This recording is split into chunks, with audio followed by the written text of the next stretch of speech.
Hello, everybody, and welcome to another We Love Cycling video podcast. Now, my guest on this occasion is a chap called James Knox. James is a professional for the World Tour team, Quick-Step, and has been with Patrick Lefevere Sutup since 2018. He's a teammate of Remco Evenepoel, and we do a deep dive on what it's like to be part of such an important team, what's it like actually working for Remco, his experiences of his first ever Grand Tour, the Vuelta, when he just finished outside the top 10. We look to the future, his ambitions. We talk about altitude training, and we also talk about this amazing modern era of the sport. It's a cracking chat. Hope you enjoy it. James Knox, thanks very much for joining us, mate. Finally, we get to talk to each other after a fair few stumbling blocks along the way, mate. But yeah, how the devil are you? Yeah, I'm okay. Like you said, taking a while to actually arrange this, but yeah, not so bad, mate. Yeah, just got my feet up. Where in the world are you? I'm in Andorra. Okay. Are you on is it an altitude camp? Was that where you live now?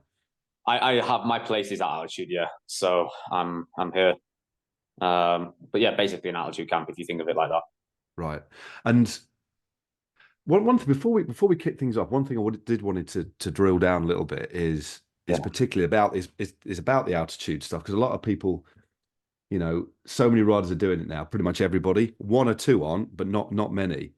Just explain how fundamentally important it is for a pro at your level now to do it as best you can. Yeah, I don't know. I'm not going to start preaching anything like I know it, but basically Andorra gave me the option to just move here and get my own place instead of worrying about doing camps with a team and having to jet off different times in February, April, July, or whatever that I've done previously with the team, or you know when I wasn't living or didn't have my own place. So, I mean, it's hard to put your finger on just how important it is. I think it's more like a little, you know, missing piece of the, you know, the pie, the final cherry on top sort of thing. It's not the be all and end all, but I guess when you're worried about tiny percentages, you can get sort of caught up in it. Yeah. And what about, again, the little I do know about it, I know about the basic principles, but especially if you're regularly living in Andorra, are you straight off the back of a camp, are you ready to race, or do you have to have that adaptation or that acclimatization period? Because quite often training at altitude, there's an element of detraining that goes on, isn't there, to a degree? Yeah. Do you know? Yeah. To just explain that a little bit for me.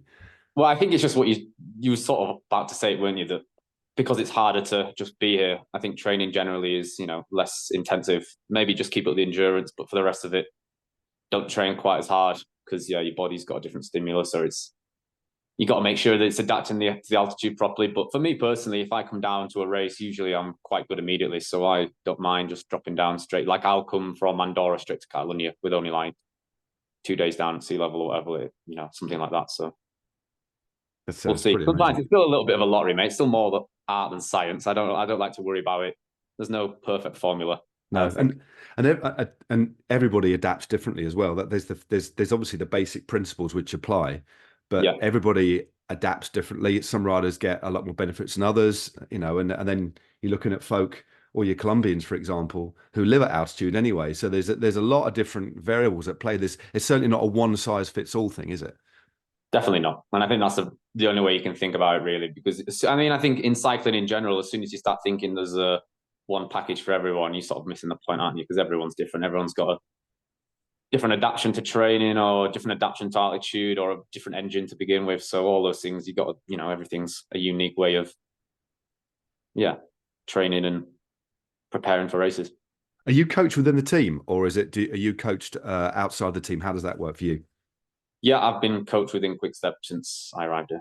And who are you coached by? Well, now I'm coached by he's got a pretty good name actually. This is a new bloke that started this year, Wim de Wolf. Wimdell, that's so Belgian, isn't it? That's That is such a very Belgian. yeah. That's a classically Belgian. But are you a rider that is good to be coached? I mean, you obviously know yourself really well. Are you a good kind of student? Do you listen pretty? Are you a good person to coach? Would you say, or I'm do probably you push quite back a annoying. bit? You're quite annoying. Why's that? Yeah. Well, I think I'm quite I sort of put enjoyment first, which can be kind of hard if I know I can do a group ride where I'm going to have a laugh for a few hours, I'll never ride. I'll always do that instead of riding on my own. I'll sort of also see, I'll just always tweak it to how I want it, basically. So if it's better weather one day, I'll do my bigger ride that day. If, and then so I guess for some coaches, I might be a right pain to work with because I'm sort of determined to sort of put my own twists on it or do my slightly my own way. But that's just how I am. Yeah, totally. And that's the thing, there's training plans are training plans, but you're not a robot. There has to be a bit of give and take. And I think that's the sign of a good relationship between an athlete and their coach is the fact that it is a two-way process, mate, isn't it? You got to listen to your body. And if you feel that something isn't fundamentally right, or you can't you're not just going to go ahead and do it, are you? Because you're an intelligent bloke. It's properly two-way. Yeah, I think that's maybe my problem as well. I think I'm like pretty determined sometimes to show you that I'm not going to stick to the program, make it clear that I'll deviate when I need to. So that's probably I guess it can be irritating from a coach's perspective, but then as long as the communication's okay, I guess everything can be adapted day by day, can't it? So that's exactly how I see it. Yeah. Anyway. And what about like moving coaches this year? You've got Wim de Wolf, cracking name. I'm never going to forget that one, am I? Is he doing something different with you, or is it quite a smooth transition from your previous coach, or is he giving you a few different ideas, or is it fundamentally the same? It's going pretty swimmingly, mate. I'm enjoying it. It's been an easy transition. Yeah.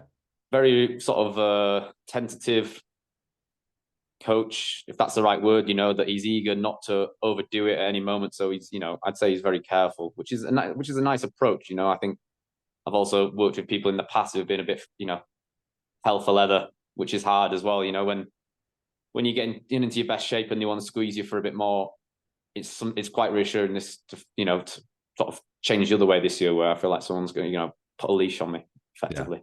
Yeah. Let's rein it in. Let's keep it under control.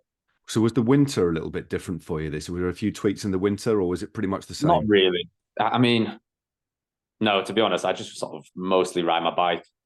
If truth be told, ride my bike, that's about it. Do a few little efforts here and there. Get in the gym a little bit for a bit of fun. Yeah.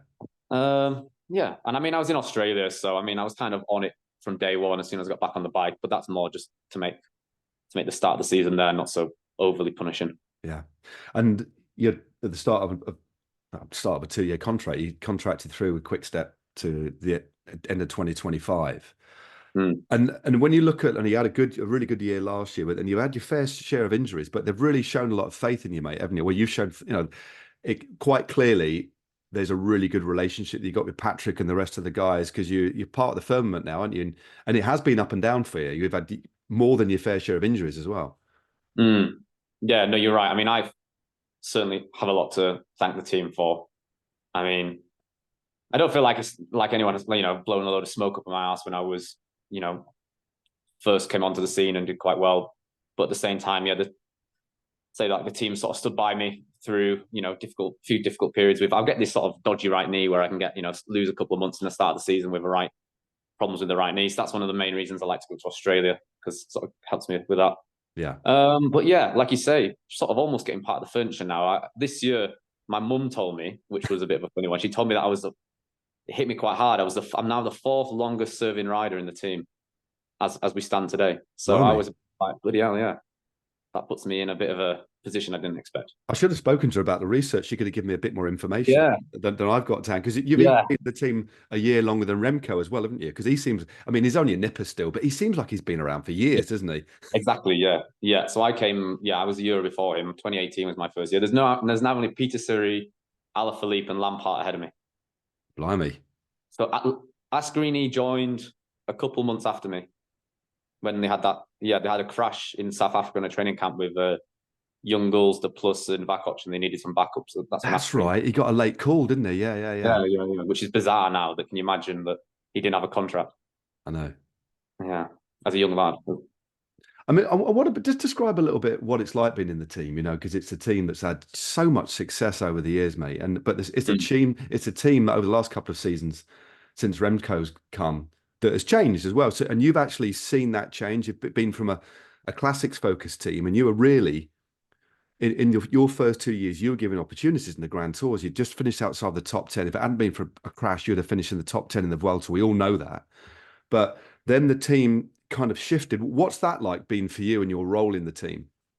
Yeah, it's been interesting. I mean, like you say, when I joined the team, the sprinters, the classics, that was really the sort of the main focus. And also just every time we turned up to a stage race, it was just going for stage wins, really.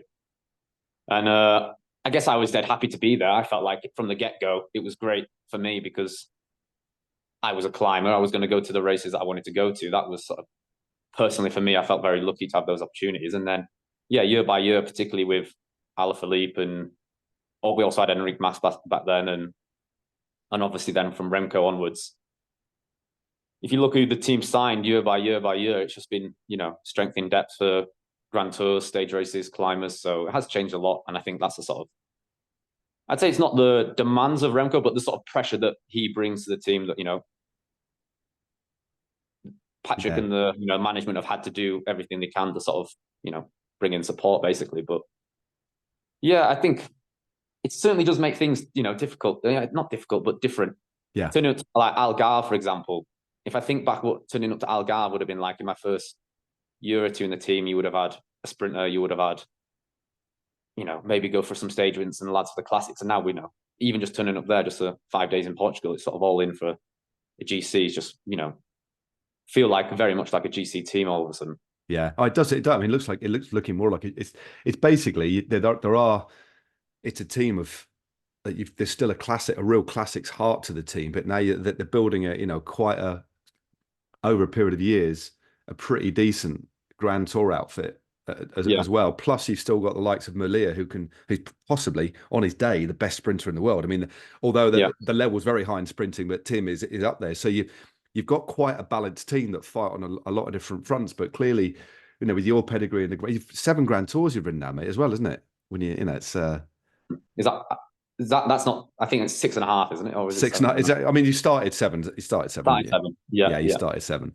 But so what? Just looking ahead to this year and how you fit into the team. Then you obviously having not exactly a break, but you're at altitude training. What's next on the list, and what are you looking for this year in terms of starts? What's the plan? I'll be off to Catalonia next. I think I did already say that, but got a bit of a block there with Catalonia and Basque.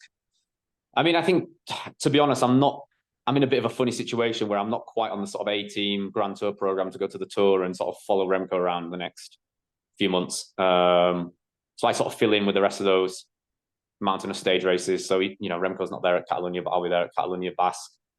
Not entirely sure if it's going to be Ardennes Giro or something more like last year where it's going to be like the Swiss stage races and the Vuelta. So it's kind of difficult to say right now. I think it's more just seeing what the team wants for a Giro lineup with Merlier going, and I think Alaphilippe and things like that. So hard to say but I'm also quite relaxed in the sense I'm not going to be overly worried. Like you said, I've done quite a few Grand Tours now, so it's not going to make a massive difference for me in terms of what it is. So your trajectory, say you got picked for I mean, it'd be great to go to the Tour. Let's be honest with you, mate. Cards on the table. Of course, you want to go to the Tour, but you realise where you're at in the pecking order, especially given who they've got in the team now. But I'd like to think at some point, mate, that would be something that you want to go for. But you've just got to see how you go and taking your opportunities as well. It's a difficult one, mate, isn't it? I mean, of course, that would be the dream. I mean, but I think I'm sort of struck down sometimes a bit, with realism and sort of like, even if I'm picking the team, I'm not picking James Knox over Lander and Van Wilder as support. That's really, you're right, mate. You got to be realist, and you got to be a realist. So that's, in my head, when I see that, it's also like I understand that, behind the scenes what's going on. Yeah, but then from time to time, when you like at the back end of the beginning of last year, or the first part in the spring, 8th overall in Basque, 2nd on the final stage, those sorts of rides just must remind you. I mean, it must be obviously great for the morale, but remind you can, on your day, mate, you can ride with the best. And the way you've ridden in the Ardennes before, with looking after Julian, you're there. You can do it. It's just, I guess, it's a bit more consistency for you. Is that what you'd like to see, perhaps? Yeah. I mean, of course, to me, like the bigger thing would be doing that on a more regular basis. I mean, it's really hard to sort of know how and why. I mean, of course, sort of in terms of like effort and preparation, I'm all in for all the time. But I think it's just maybe, like the difference between the greats, and I'm good, and on my day I can perform, but I don't really have the sort of capacity to do it week in, week out. Like I think it takes a lot from from Yeah. my body, or how would you say, everything sort of coming into place to be 100% when, yeah, that realism thing that I've turned up to like December camps and seen Remco and Julian do December testing, and it's like, well, these lads are in better shape than I'd ever be. My best ever I know, shape, and they've yeah. only been on the bike for 3-4 weeks. So you It's see things like insane. that, and you go, yeah, well, I they've don't, just got something I don't have. yeah, and also, mate, that's when you look at if you, for want of a better word, the hierarchy of the sport, and the best riders in the world, all the way down to the lads who are doing it and the women who are doing it at Conti level and everything in between, it's Yeah, graduated and it's thousands of riders, and yeah, you know roughly where you sit, but within yeah. that, there's still room to wanting to improve. But also, I get no. So next year, what would be 7 years in the team up to next This year? is seven. This is number 7 now. I'm This is starting number seven. 7. So Yeah, you'll be 8 years on the team, yeah, because you got a contract next year. Next yeah. year, as we've already said. But you must now know yourself so well that actually, first couple of years as a pro, you're trying to find out what you can do, what you can achieve, and then you've got to a point where you find your kind of level. But within that, you can then specialize and be. There's nothing wrong, mate, with being one of the best domestique deluxes in the team either, is there? Because No, not no. everybody can be a Remco, Yeah, yeah. or a Tade, can they? No, no, no. And I mean, I sort of know deep down I've had enough opportunities to be there and try and win races, and I'm not usually capable of it, even when I'm Yeah, going really, really good. And like Remco is a perfect example of, you know, if you go to a race with him, you know that bloody hell, if he's at 95% and I'm at 100, it's still worth me chipping in and making yeah, sure he's taken care of, because that's just how it works. So there is, it's, I guess it's humbling, but there's also like kind of motivating, because you're not sort of left wondering, bloody hell, should I be trying to sneak my own little result today? Because, well, Remco's here and he's won a Grand Tour and he's been world champion and he's that much better than me that it's quite easy to toe the line and be all in for him. It's not something you have to yeah. say. And I guess as well, especially when you're looking at Remco aiming for the Grand Tour win, it's slightly different last year because it all fell apart, but then he ended up winning multiple stages anyway. So it's still Yeah, I still think it was successful because the racing was amazing, really absolutely. disruptive. Absolutely. Yeah. But within like going into a Grand Tour and working, because you were there at that tour with him, you Yeah. rode the Yeah. Vuelta with him. You're one of his lieutenants, and it was great watching you. But that must be quite inspiring as well. But also, knowing on the days that you might actually want to go all in and get a result for yourself are probably the days that you need to recuperate. So you're there for Remco when he needs you as well. So it's the hard one to balance in terms of your own personal objectives, isn't it? So I guess is your objective more just like all in, unless an opportunity does present itself from the team, I guess. I think certainly when you're in a Grand Tour, mate, when you're there with Remco, you're not pondering your own. No. It's just that's it from day one. That's where we are and that's what we're doing. So, but I mean, I'd like to think there's some sort of like it makes it easy in a way. You're not there overcomplicating what you're doing. For me anyway, for me personally, because I mean, even going back to that Giro we had with Joao in 2020 when he was up there in the pink for so long, Yeah. like it's somehow more obvious what you need to do for me anyway. It feels like more of the job that I have to do as like a domestique is more clear cut and objective. And I'm not saying I get more out of myself, but somehow like the job itself is easier to do than saving, waiting, suffering. It's sort of like, right, just need to make sure that I'm in the start, covering moves, setting the tempo, being there, making sure he's in position. It's a little bit more like you have a different finish line to the guys who have the actual finish line, sort of thing. I often when I'm commentating and you see we're talking about riders on the front, especially when we've got a lot of time to talk on a Grand Tour. We're doing 6 hours. I often try and explain to the viewers that there's a real purity and a real pure simplicity sometimes to the jobs that a lot of the lads just do when they're sat on the front, because it isn't.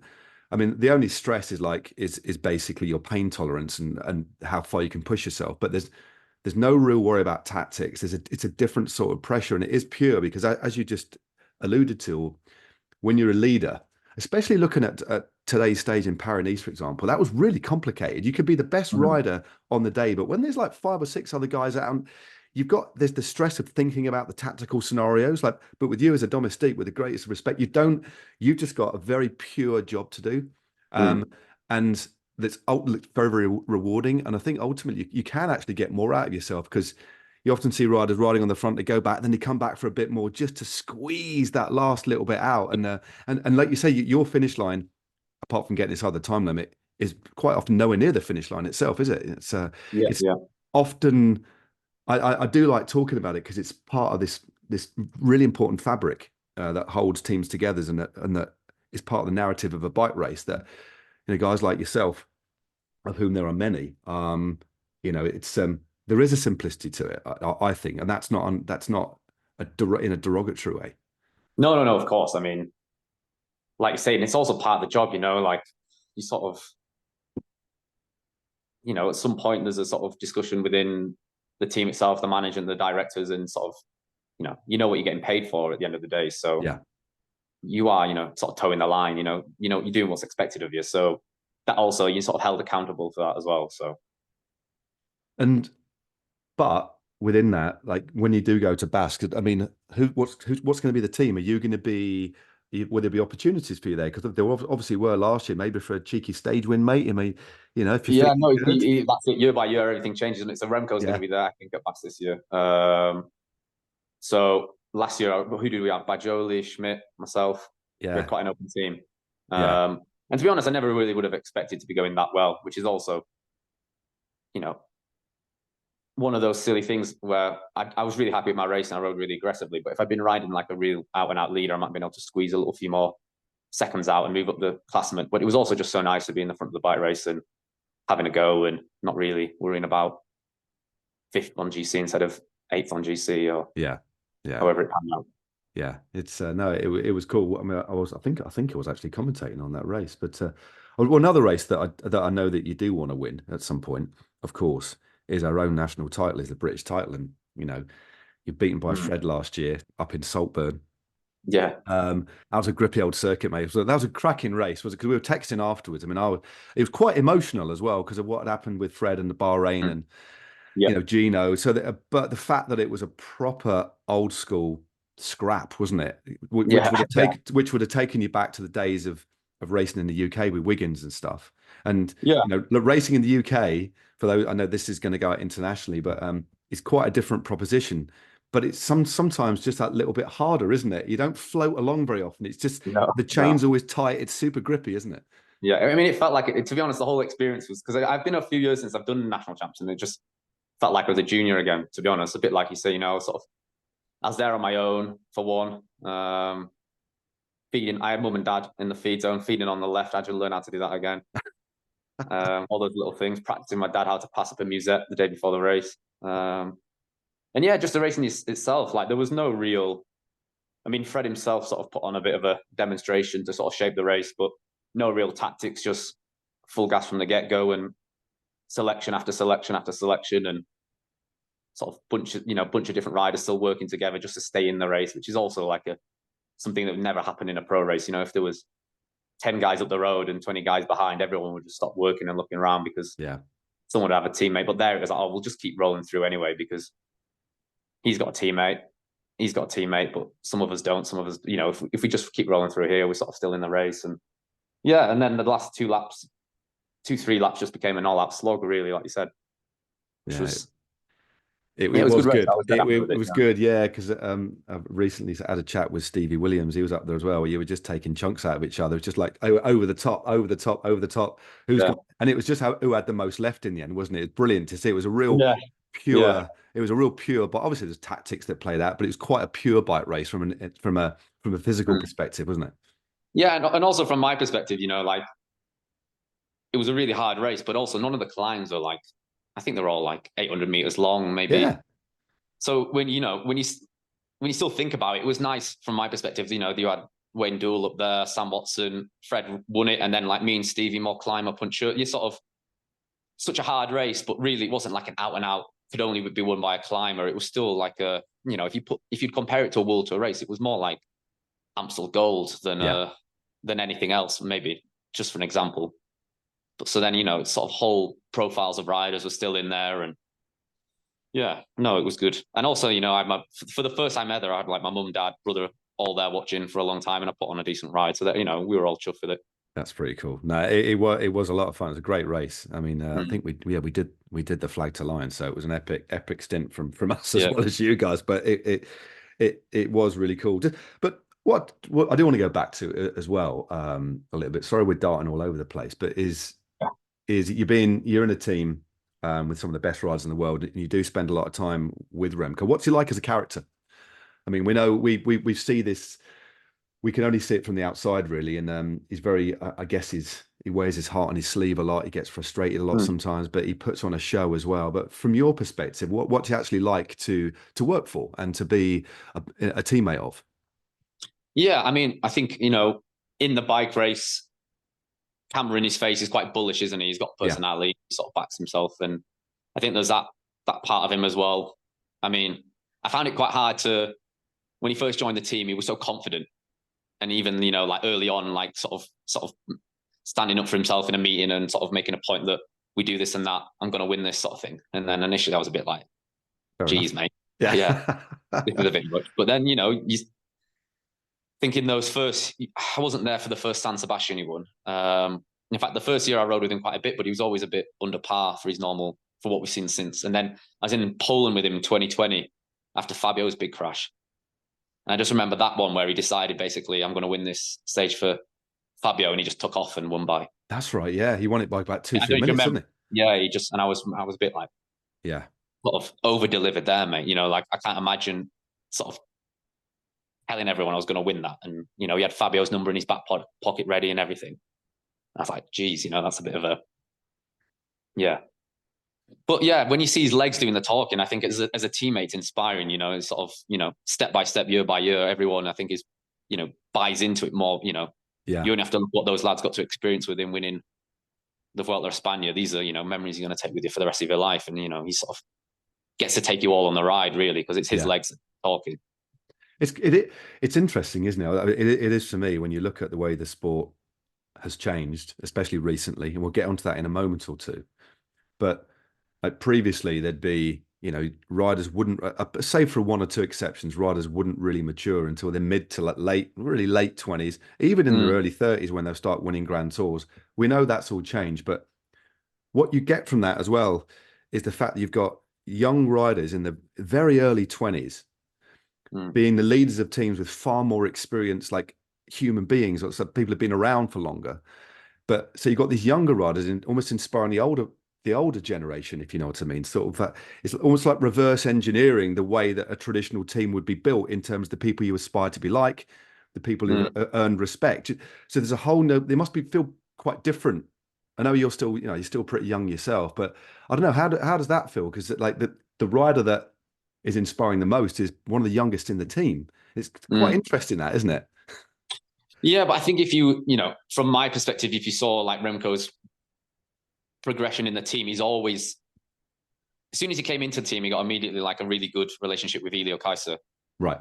groomed a lot together. And then you sort of taking like the oldest rider and the youngest rider. And even though, like you say, Remco, in terms of his abilities in the race and everything, but he needed someone like that also because he had so much to learn on the bike and off the bike. And, so then like you say, you have the sort of, Remco's maybe inspiring us on the bike, but he's, behind the scenes got someone who's, taking care of him, teaching him step by step, a real sort of proper mentor. And I think cycling is one of those sports where you gain a lot off the bike, having the right people around as well, not Yeah. just only performance on the bike, but as a team, making sure you have those guys, I mean, I think that's been one of the most, best parts have been part of, my whole time in Quick-Step, that we did have guys like Kaiser. Dries Devenins was a big, mentor for me as well. But there's also, Gilbert, Stibar, Yeah, Morkov, of course. Yeah. all these guys have been prolific winners, but also great teammates, great mentors, and just great blokes to have around. So I think that's something that even the best young guys, they still do need those characters. Yeah. No, it's actually for this very same podcast. I spoke to Zdenek just a couple of days ago, actually, about his retirement. I've never really spoken to him at length apart from little interviews. What a lovely chap. Really Yeah, lovely yeah, guy, yeah, isn't he? yeah. Really great bloke. I Really mean, great. Yeah, really, really lovely. I mean, and also you would have been in the team when Cav was briefly in the team when he obviously won yeah, yeah, yeah. the stage in the Tour. Did you ride much with Cav at all? I did a Giro in the room with him actually. Yeah, yeah. How was that? 22. Yeah, it was good fun. Yeah, Yeah, of course. Yeah, yeah. Oh, a that's big very. personality.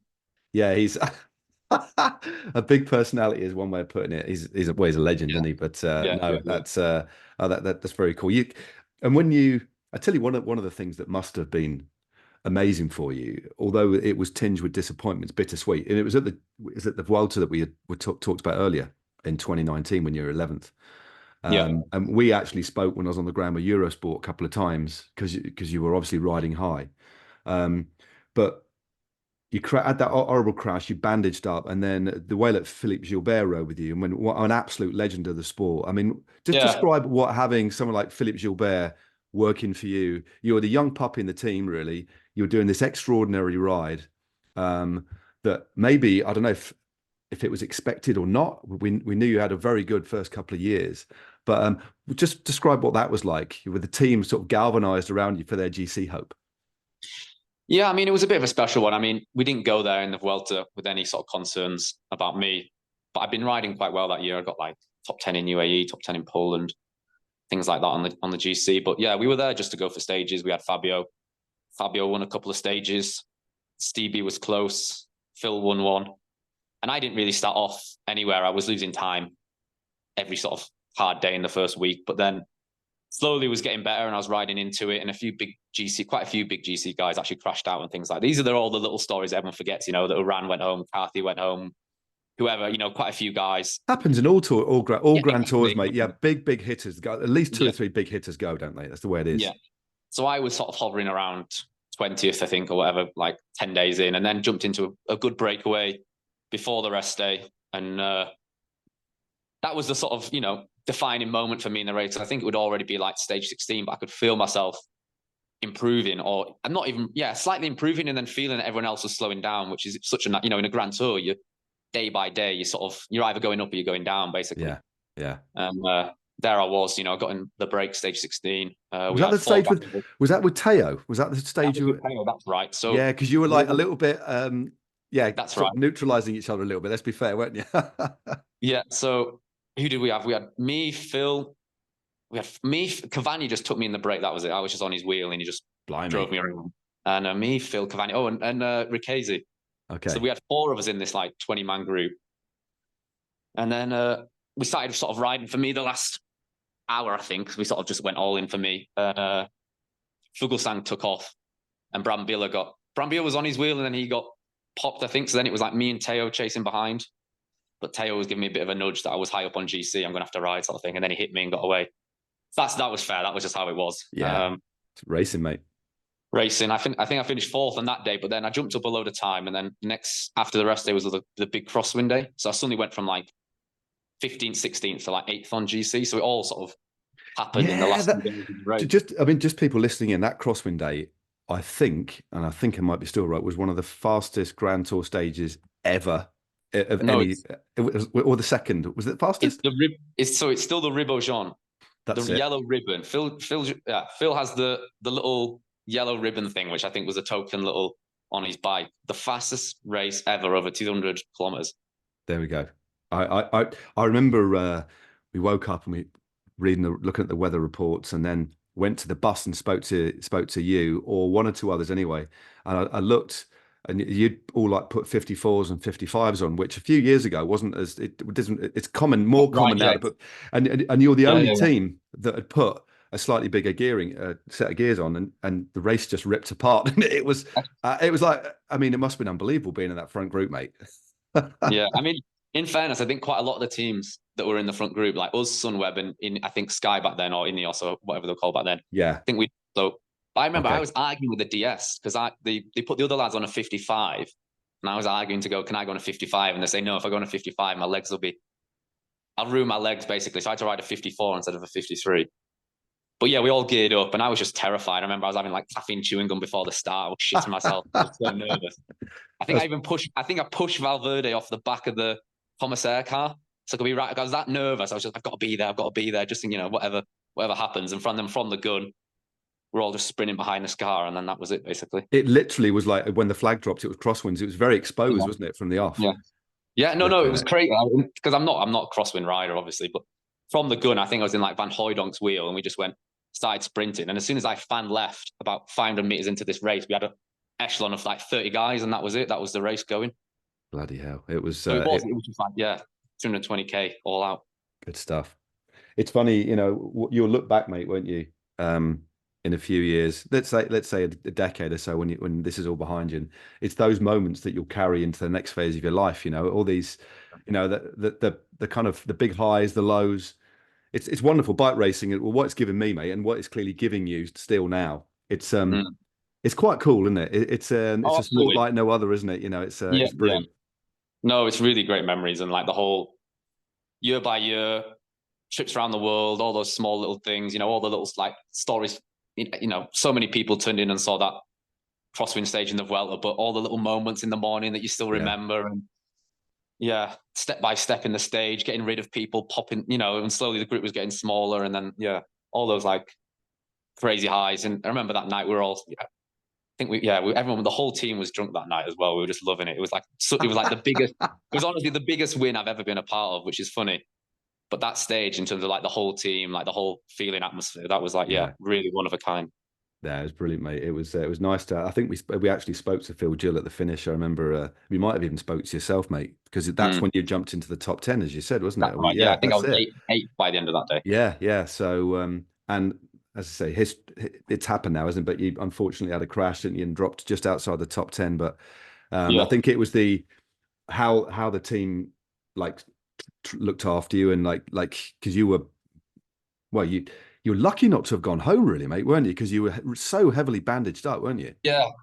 No. I didn't really answer your question properly, but going back to it, I mean, two things. So first off, I don't remember actually. I was never upset about the position itself. I remember I was so like emotional about finishing the race, because it was my first Grand Tour, and when I got the line across stage 20, I was like crying because I got round the thing. You know, I was in the hospital the night before, and they were checking if my elbow had a fracture, and there was like this weird little thing where they were trying to tell me it was like, maybe it's fractured, maybe it's not. So I was like, right, I'm gonna have to start and see if it hurts or not. So sort of gone through this little emotional roller coaster on stage 19 of not knowing if I'd get round stage 20 and get round the race, and then all the drama of in the day of just suffering. But I had Phil with me, I had Stevie with me, and they took care of me. And you know, like you said, legends of the sport taking care of me. That was like when I stop and think about it, it was a bit of a dream come true situation, really, of not really ever thinking I'd be a pro cyclist, and then I was in a team with these guys and looking after me. So yeah, I was just really happy to get round. Really, that was it. Just finish the whole thing, and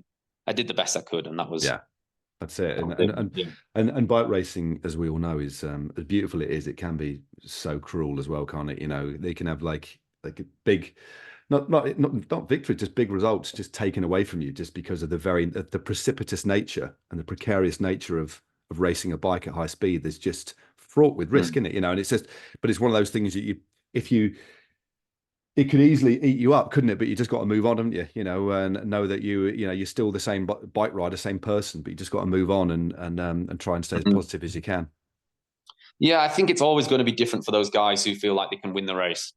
You know, the people who've sacrificed a lot and go there as big favourites, and they prepare for Grand Tour some months on end. But I didn't turn up to that Vuelta expecting a lot. I didn't felt like I sacrificed months and months beforehand, and it was, I was just, everything that happened before, I was just over the moon with. So slipping down a few places on GC wasn't really. I was still absolutely over the moon with that. That was still, Yeah, oh, fantastic stuff, mate.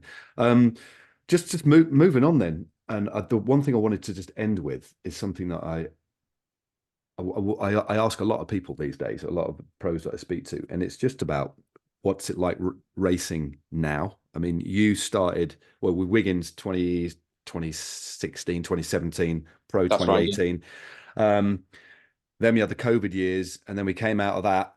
The sport's still intact after a couple of difficult seasons, but then just the racing's like, whoa, this is very, very interesting. I mean, the emergence of riders like Remco and the rest of the crew, your Tadejs, etc., your Mathieu's, and more others.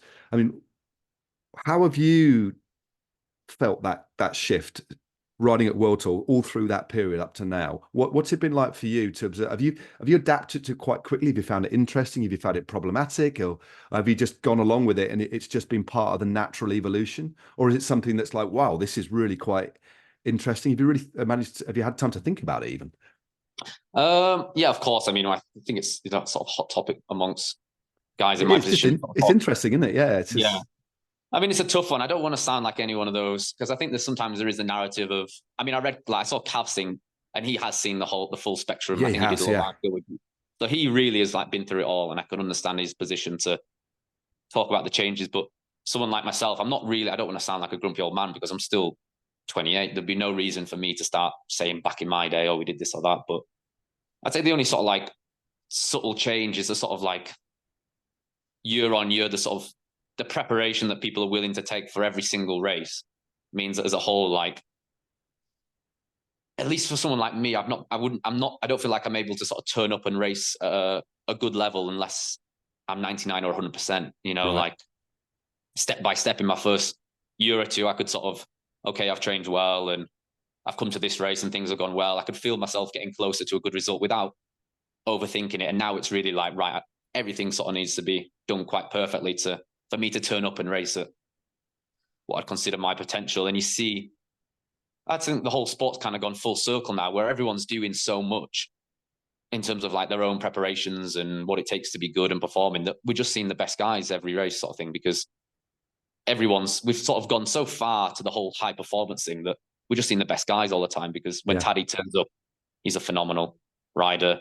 Same with Jonas, same with Remco, same with Roglic, same with these guys who just, got this sort of put above everyone, they're different mustard, aren't they? Different gravy. yeah, So when those guys turn up, even if I'm flogging myself and I want to be there at 99, 100%, I sort of have to accept that, oh, bloody hell, Paddy Pogacar's here or whoever. So it's kind of interesting. I think it's sort of going back now to like the best riders are the best riders.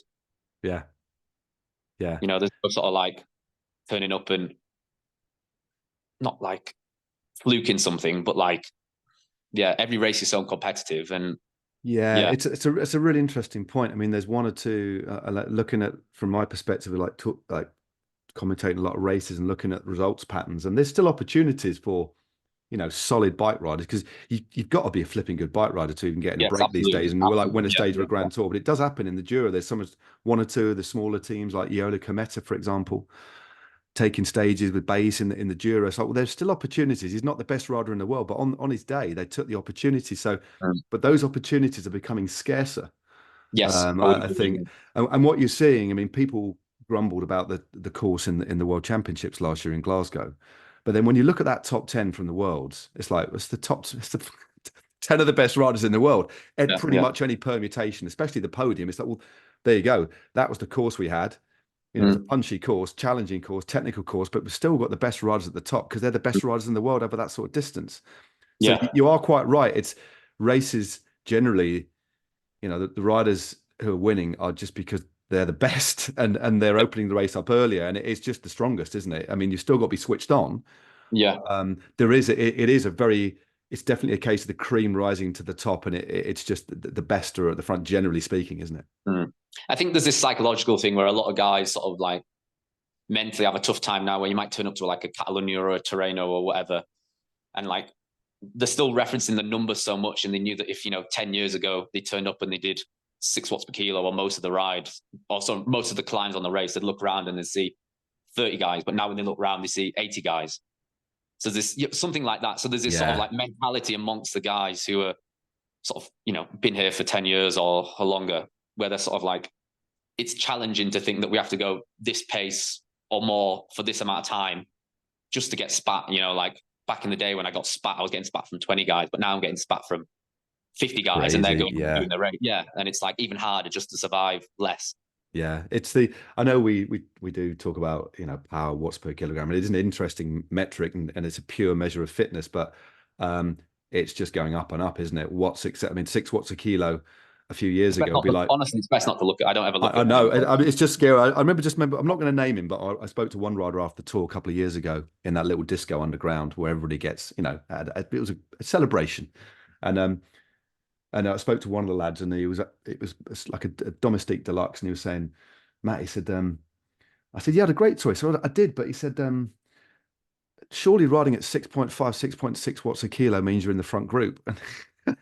Yeah. And he's like, no, you've got to be riding at 6.8, 6.9. And you know, and he was, because he'd had a couple of beers, he was quite emotional. But again, and he is still a world-class bike rider. But it was just Mm. really interesting hearing those sorts of numbers. And it's like, well, I think I'm good. But then there's another level, like approaching Mm. 7 watts a kilo now is what it is to be in these front groups at the back end of, and this after 3 weeks of racing, 200K. It's just mind-boggling, mate, isn't it? The level.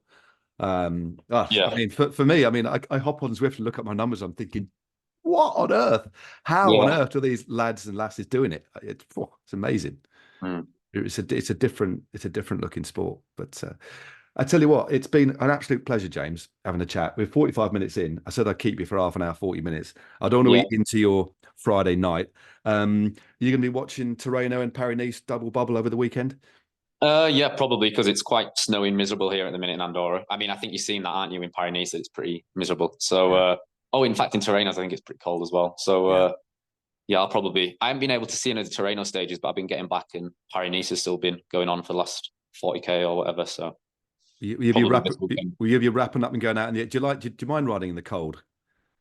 As long as I'm dry, then it's all right. Yeah.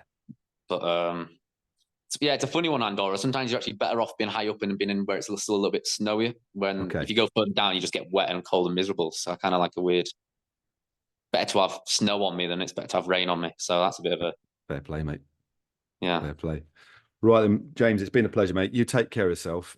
Best of luck for the rest of the season. Hopefully our paths will cross out on the road somewhere, maybe at the Giro. Who knows? But take care, mate. It's been great to chat, and thanks again for your time, mate. Do a Lake District cafe ride sometime. We should definitely do that, mate. Definitely. I'll be up for that. I'll be up for that. Do the Life Valley. I'd love to, mate. I'd love to. Yeah. But I remember those days from back in my racing days. It's pretty beautiful, but pretty brutal around there, isn't it? It's Yeah, it's hard road. Yeah, it is pretty hard. Right then, mate. You take care. Thank you. Right. Thanks, mate. Bye bye.